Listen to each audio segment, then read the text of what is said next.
The ancient Romans loved games of all sorts, including board games. One of their favorites was a two-player strategy game called Ludus Latrunculorum. But for all their passion for this game, it appears they never wrote down the rules. None had been discovered, at least.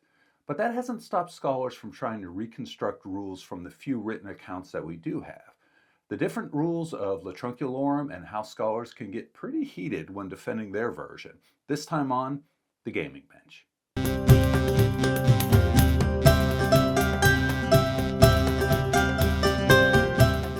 To play, you need a Latrunculorum board. These boards are typically 7x8, 8x8, or 8x12 squares. My board is 8x8. Depending on the rules you're using, each player will have 17 to 24 pieces of black or white, plus, in some rule sets, a single different piece per side called a dukes. I made this marble board in pieces. If you want to see how you can make your own Latrunculorum game, there's a link in the description of my build video. There's also a link to a PDF download for a free game board. There is no definitive rule set that has been found. Scholars have devised dozens of possibilities. I'll cover a couple of my favorites, increasing in complexity. The first rule set we'll talk about was developed by game historian R.C. Bell. There are two phases in his version, placement and movement. Pick a player to go first. That player places two pieces on any open squares on the board.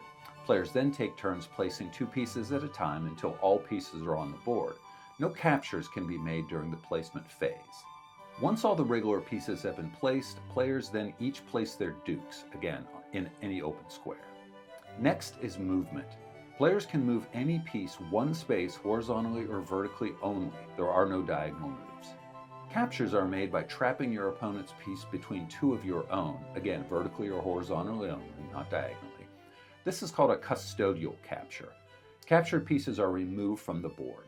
If the movement of a piece traps two or more of your opponent's pieces, all affected pieces are removed. The dukes piece is captured like any other normal piece. A piece that makes a capture is granted an immediate second movement, which doesn't have to be another capture. The dukes pieces move slightly differently. They move one space at a time, just like all the other pieces, but they can also jump over an adjacent piece, like in checkers or drafts. But unlike checkers, the jump piece isn't captured, but if the dukes jumps into a position that sandwiches an enemy piece, then that piece is captured. A capture must be initiated by the attacking player. That is to say, you can move your piece between two opposing pieces without consequence. Bell indicates that the victory condition is capturing all of your opponent's pieces, but since the game uses custodial capture, once your opponent is reduced to a single piece, the game is effectively over. Bell also suggests that if, in the endgame, 30 moves are made without a capture, the game should end right there and the player with the most remaining pieces on the board declared the winner. This second rule set was developed in 2001 by Ulrich Schädler, an archaeologist and the current director of the Swiss Museum of Games. Each player starts with an equal agreed-upon number of pieces, usually 16, but no more than 24. Schädler's rules do not use the dukes pieces. Start by alternating a single placement until all pieces are on the board. Then, movement. Players can move a piece one space orthogonally, that is, horizontally or vertically, but not diagonally. Captures are made like in checkers or drafts by jumping over a piece to the empty space beyond. Multiple jumps are permitted in a single move. Players can also trap an opponent's piece by positioning between two of their own, much like a custodial capture in Bell's rules. However, a piece so trapped isn't immediately removed from the board. The captured piece is trapped and cannot be moved, but if any of the trapping pieces are themselves removed from the board or trapped themselves, then the formerly trapped piece can now move as normal. However, if the piece remains trapped when the turn returns to the trapping player, the piece is removed from the game. Removing a piece is that player's full turn. Now, that all sounds very confusing, but it just means that if you're trapped and can't counter on your turn, your piece will be removed from the board on your opponent's turn. Note that there are no self-harming moves, that is, moving between two of your opponent's pieces does not trap your piece. Likewise, pieces situated between two enemy pieces in the placement phase aren't trapped. It's suggested that you use pieces that have a different color on the opposite side so you can turn the piece over to acknowledge that it's trapped. This is a great idea because otherwise it becomes really challenging to remember the different states of different pieces. A player reduced to one piece loses the game. The final set of rules we'll talk about were developed by Władysław Kowalski, a Polish scientist and engineer. He created this interpretation of the rules in 2006. His rules were developed primarily around an artifact found with the so-called Druid of Colchester in 1996, near the village of Stanway on the eastern side of England. This board was 8 by 12 and was discovered complete with 12 identical pieces for each side, plus the Duke's pieces. Now, there's some disagreement if this is truly a Latrunculorum board. Shadler, for example, believes it to be a relative of a Celtic game called Widboeth. Regardless, I think Kowalski's rules make for the most interesting game. Unlike the previous two versions, this game is played with all the pieces starting on the board like in chess. The Duke's pieces start in the second rank, just right of the center line. Each piece moves like the rook in modern-day chess, that is, they can travel any uninterrupted distance along a rank or file. Enemy pieces are removed via custodial capture. Like the other rule sets, there are no self-capturing moves. You can also make a capture by flanking a piece in the corner. The Duke's pieces cannot be captured, but they can be trapped if flanked on all four sides, even if some of the pieces are their own men. The player whose Dukes is trapped immediately loses the game. Kowalski indicates that this is the only way to win, but it makes sense to me that if you also remove all of your opponent's pieces, that you would also win. Incidentally, these vastly different takes on the rules illustrates one of the greatest challenges with reconstructing ancient games. The rules writer is free to interpret different text in any way they can rationalize in their own mind. And of course, our modern-day biases on how games can and should be played also factor in. Bottom line, anyone telling you that they know how the Romans really played the game is fooling themselves.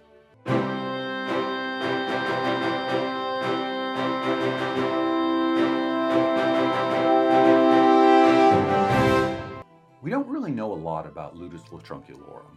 We have several extant boards and pieces that give us an idea of the form of the game.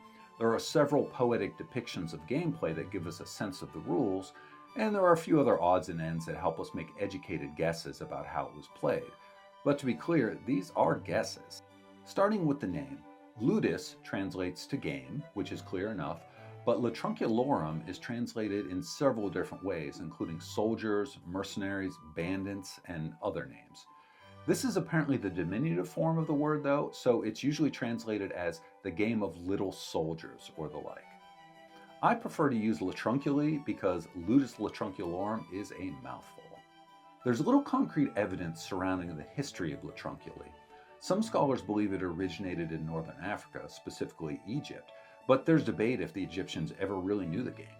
When researching the game, I came across the same reference again and again for the first written mention of Latrunculi. Roman author Marcus Terentius Varro in his work On the Latin Language. Every reference said the same thing, that Varro just mentions the game in passing, but I wanted to know exactly what he wrote.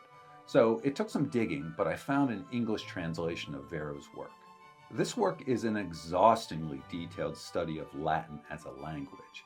In the relevant passage, Varro describes how suffixes can be added to words to show case, number, and gender, and how to arrange them in a chart to make it easier to understand. He writes, "To this fourfold spring 2 sets of lines are drawn up, the ones crosswise and the others vertical, as is the regular arrangement on the board in which they play with movable pieces." Now that's not a very exciting description, and it's a common obstacle I face when doing deep dives into ancient games. I don't read the language, Latin in this case, so I have to rely on English translations from other authors, and those translations can vary wildly. I usually also run the original language through Google Translate, which honestly is hit and miss at best. Using the above example, the relevant portion in Latin is ut in tabula solunt in que latronius ludent. Google translates this as is usually the table on which they play chess. Since Latrunculi predates the invention of chess by at least 4,000 years, this translation isn't especially helpful. Another example of translation issues is how pieces are described. Many of the accounts use different words for the pieces in the same work, such as Latrunculi and Latrones. This has led some scholars to think that the author is describing pieces that have different moves. For example, perhaps the Latrunculi are simple pawns that it can only move one space at a time, while the Latrones are officers who can move an unlimited number of spaces, or perhaps diagonally. Other academics take this as poetic license, meaning the original author is changing up the words they use simply to avoid writing Latrunculi over and over. One of the most cited written accounts is Laurus Pisonis, or In Praise of Piso, written by an unknown author in the 1st century. It's a panegyric, that is, a praise poem directed to an unknown member of the Piso family. The poem sings the virtues of the subject, including his outstanding abilities at rhetoric, his prowess at sports, his kind nature, and most relevant to us, his skill at Latrunculi. The author writes, "When you are weary with the weight of studies, or perhaps you are pleased not to be inactive, but to start games of skill, cunningly the pieces are disposed on the open board, and battles are fought with soldiery of glass, so that now white blocks black, now black blocks white. But every foe yields to thee, Piso, marshaled by thee. What piece ever gave way? What piece on the brink of death dealt not death to his enemy? Thousandfold are thy battle tactics. One man is fleeing from an attack, himself overpowers him. Another, who has been standing on the lookout, comes up from a distant corner. Another stoutly rushes into the melee and cheats his foe, now creeping on his prey. Another courts blockade on either flank, and under feint of being blocked, himself blocks 2 men. Another's objective is more ambitious, that he may quickly break through the massed phalanx, swoop into the lines, and raising the enemy's rampart, do havoc in the walled stronghold. Meantime, although the fight rages fiercely, the hostile ranks are split, yet thou thyself art victorious, with serried lines unbroken or despoiled maybe of 1 or 2 men, and both thy hands rattle with the prison throng." Wow, that must have been a heck of a game. Since there's not a lot known of the history of the game, I thought it would be interesting to look into how scholars take things like this praise poem and use it to interpret the rules for a game. So let's break it down. If perhaps you are pleased not to be inactive, but to start games of skill. This phrase tells us that Latrunculi is a game of skill, compared to a game of chance. We know the Romans loved throwing dice and understood the difference between games of strategy and games of random chance. Cunningly, the pieces are disposed on the open board, and battles are fought with soldiery of glass. This phrase may seem pretty straightforward, but it's hotly disputed by a few in academia. Many believe that the word disposed in this context means the game begins with an empty board, with players taking turns placing their pieces in a preliminary phase before any movement. However, as seen in the rules section, Kowalski has interpreted this to mean that all pieces begin on the board, like in modern-day chess. The soldiery of glass is also important as it helps us understand what pieces go with what board. Often game boards are found separated from their pieces, so this gives us some confidence that we're connecting the right board with the right pieces when we find them in a dig. So that now white blocks black, now black blocks white. This tells us that the game is played with pieces of different colors, unlike a game like Senate, in which the pieces were differentiated by shape, not color. Another, who has been standing on the lookout, comes up from a distant corner. This phrase implies that a piece can cover a considerable distance in a single move, giving credence to the idea that the pieces move like rooks in modern chess, that is, along a row or file as long as they care to move until encountering another piece. However, in a passage in Ars Amatoria, Ovid warns players of the danger of having a single piece out on its own, separated from the rest of the army. If each piece moves like a rook, such an isolated piece could easily return to the flock. This has led some scholars to believe that the pieces only move one space at a time. Another courts blockade on either flank, and under feint of being blocked, himself blocks 2 men. This phrase is interesting in that it speaks to a piece's ability to block a capturing move, like you might expect with custodial capture. However, some translations I've read translate this as, under feint of being trapped, himself traps 2 men. To my ear, blocked and trapped mean very different things. So again, the translation can really guide the interpretation of the rules. Swoop into the lines and raising the enemy's rampart, do havoc in the walled stronghold. There's another take on the rules that I didn't cover previously that supposes that another victory condition is to create a wall or blockade, the goal to be to control more of the board than your opponent. kind of like the game of Go. I didn't cover this rule because, to me, it doesn't feel like it would be as exciting of a game, and if you just build a big wall down the center of the board. But again, this is my modern day take on how a game should be played, and I could be completely wrong. And both thy hands rattle with the prison throng. Finally, this tells us that pieces are removed when they are captured and don't return to the board. I'm sure you can see now how an individual translation and the reader's interpretation of that translation can have a huge impact when trying to decipher a rule set. So after reading a bunch of academic papers on ancient games, I'm amused at the cattiness that many of these scholars hold towards those with differing opinions. For example, Bell and Shadler propose a primary placement phase before any movement. Kowalski strongly refutes this, writing, "One source misinterprets the phrase, 'pieces are disposed,' to mean that the stones were deliberately placed on these opening positions during a preliminary phase of the game. This hypothetical first phase necessitates the invention of an unlikely rule, that no captures could take place during this phase. If chess were played this way, by alternately placing pieces on the board during an opening phase while disallowing captures, it would be seen by players as a useless contrivance. Furthermore, any realistic position that could be created by alternately placing pieces on the board could also be achieved by moving pieces into place from the starting position, making such a postulated opening phase as redundant as it is pointless." David Parlett, in his History of Board Games, also takes Kowalski's side, writing, "More radically, Shadler believes, with Bell alone, the game to have been one of placement and movement, starting with an empty board rather than with pieces arranged on each player's 2 or 3 home rows. Bell's reconstruction has pieces placed 2 at a time and prohibits captures during this placement phase. This seems puzzlingly inconsistent with the Colchester find of 1996. Kowalski picks up this thread, writing, "In any event, the Stanway game proves beyond doubt that there was no opening phase without captures in Latrunculi." Now, the Colchester find and the Stanway game both refer to that dig in England where it's believed that a complete Latrunculi set was uncovered. So let's dig into that a little bit more. First, there's debate if it was a Latrunculi board at all. There are several known games from that time period and region that were played on similar-sized checkered boards, such as Gwydboeth in Welsh or Fidchel in Old Irish. Admittedly, this game is extremely similar to Latrunculi, if not a variation of the same. Now, the game found at the Stanway dig is presented like this in Shadler's paper.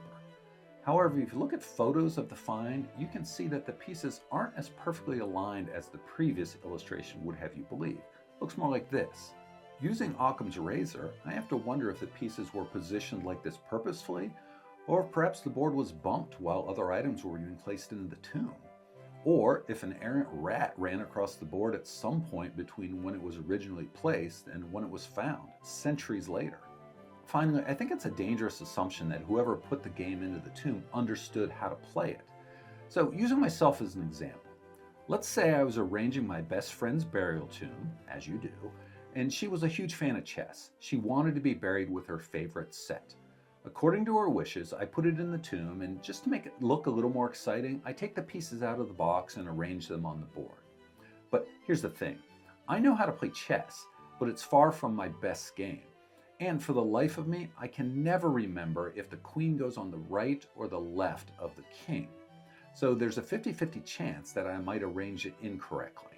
Also, let's say I wanted to start a game for whatever reason.